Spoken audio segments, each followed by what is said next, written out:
Amis jardiniers, bonjour. Aujourd'hui, par ce joli temps hivernal, nous allons pouvoir démarrer la taille de nos rosiers. Et aujourd'hui, plus précisément, on va tailler un superbe rosier qui s'appelle McCartney Rose, qui est un rosier arbustif de grande taille.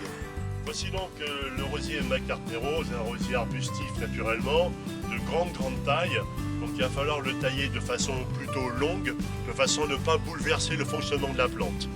Maintenant, nous allons procéder étape par étape et voir comment réussir au mieux cette taille. Première étape donc, on va commencer par enlever les branches qui nous gênent et faire un premier tri. Donc ça consiste à supprimer des branches comme celle-ci par exemple, qui ont fleuri plusieurs années et qui ne sont pas très intéressantes si on regarde bien au niveau des branches à fournir des fleurs. Idem pour ces petits, ce que j'appelle moi des trognons qui sont assez moches et qui ne fournissent pas grand chose. On continue comme ça. Vous voyez que mon geste est tout à fait naturel et que je cherche pas, je passe pas beaucoup de temps à réfléchir à ce que je fais exactement. C'est bien quelque chose de tout à fait naturel chez moi. Voilà. Mais il faut que vous réussissiez vous aussi à réussir les mêmes gestes, bien évidemment.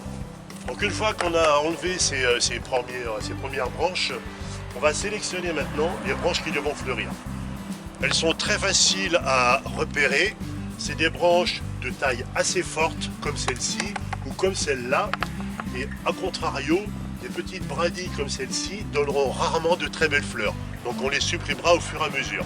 Et vous allez voir, c'est vraiment relativement simple et relativement naturel comme mouvement.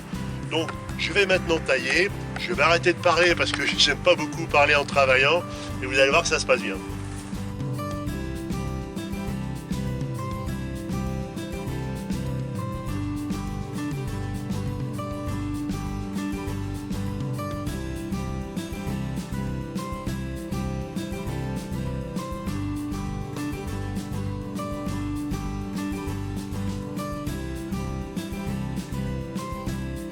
N'ayez pas peur, hein, c'est mon rosier, je ne vais pas le tuer. Donc je continue, c'est tout à fait normal de se travailler comme ça.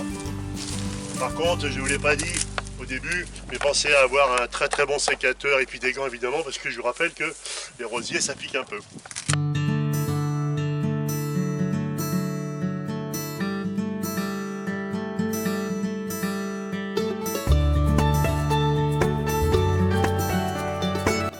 Première étape terminée, donc le premier côté du rosier, on va voir l'autre côté qui est un peu déséquilibré comme on le voit naturellement. D'abord, je vais commencer par tailler un petit peu ces branches qui sont au milieu, ça me donnera un meilleur visuel sur la suite de mon travail à effectuer. Il ne faut pas avoir peur surtout. Vraiment, je sais qu'en général, vous avez peur et c'est ce qu'il ne faut pas vraiment réagir de façon naturelle. Vous ne lui faites pas mal au rosier, je vous rappelle. Donc on continue le travail qu'on a commencé sur la première phase. Ici, de la même façon, on va supprimer des morceaux de branches qui, à mon avis, fleuriront relativement mal pour garder les branches les plus jolies et celles qui donneront les plus belles fleurs. C'est toujours sur les plus grosses branches qu'on obtiendra les plus grosses fleurs. Ça, c'est avéré. On continue notre travail très simplement, supprimant les petites branchettes qui ne sont pas terribles et en gardant les plus belles. Et là, je vais faire quelque chose d'un peu violent. Vous avez le droit de fermer les yeux si vous avez peur. Mais moi, je le fais. Parce que là, il est vraiment complètement déséquilibré. Il part que d'un seul côté. Alors vous allez me dire, mais pourquoi enlever cette belle branche? Parce qu'elle est trop loin du centre du pied.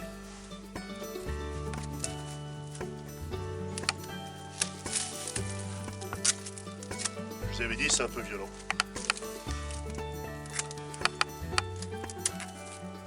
Donc voilà notre travail terminé. On a essayé de conserver un équilibre sur la plante. Et pour donner un exemple, on regarde la plante par le dessus. Une fois qu'on a terminé de tailler, on doit avoir une espèce de couronne. On a gardé 4-5 belles branches. Ces belles branches donneront les plus belles fleurs évidemment. Et vous verrez qu'au mois de juillet, fin mai, juin, juillet, ce rosier sera en pleine fleur avec un très joli parfum. Voilà. Chers amis, si vous avez aimé cette vidéo, n'oubliez pas de sonner la cloche bien sûr. Et aussi, je vous propose à partir de maintenant, si vous le souhaitez, d'aborder des sujets complètement différents, mais toujours sur le thème du jardin.